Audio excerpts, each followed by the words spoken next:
The magazine Psychology Today put out an article about how the news is trying to make people afraid, trying to develop fear in them because it gets them more sponsors. It gets them more people to watch the news. No, it used to be that, remember back in the olden days when different news stations would say, we're the first on the scene? Well, we don't see that anymore because it's not about being first on the scene anymore. It's more about how they might be able to twist a story to develop fear in the audience, because fear sells. You know, even they have set stories already made that when an event happens, they just plug and play that little story within this larger story because they know that it will develop fear.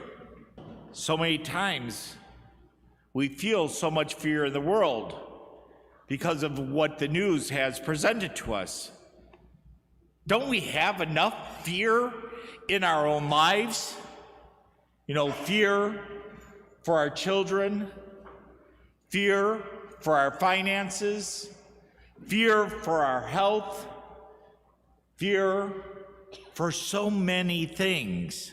That's exactly what the gospel is trying to address today, that fear that we might have. You know, think about this gospel story, that Jesus and his apostles go out onto the sea, and there was a storm that came about.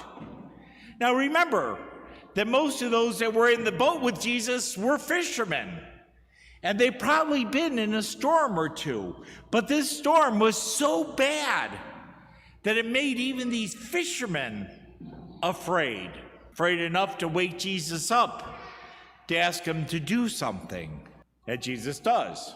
But he reminds them, why are you afraid? Why are you afraid? I am with you even when I'm asleep, even when you don't feel that I am with you in the way that you want.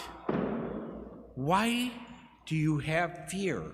Why do we not allow Jesus to address our fears? So many times in our lives we have fear, and we might kind of sort of call out like the apostles, wake up, Jesus, I'm having these problems in my life. When are you going to take care of them? But we have to recognize that even in the storms of our lives, even in those times in which we have the greatest amount of fear, Jesus is with us. He is with us in those many storms. And we have to recognize that although he might not remove the storm that is going on, he can at least allow us to know he is with us and to relieve the fear that we have, because we know that Jesus will take care of us. Jesus will be with us. You know, we see that over and over in our lives. We see that in the scriptures. You know, a spoiler alert. At the end of the Bible, Jesus wins. Jesus defeats all that is evil. Jesus defeats all that causes us fear. Jesus wins.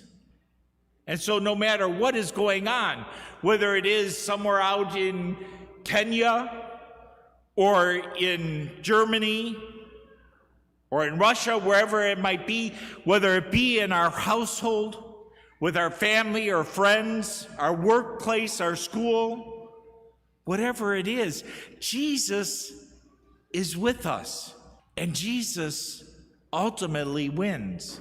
Take courage in that. Take faith in that. Take hope in that you might know the presence of Christ, even in the many storms of our life.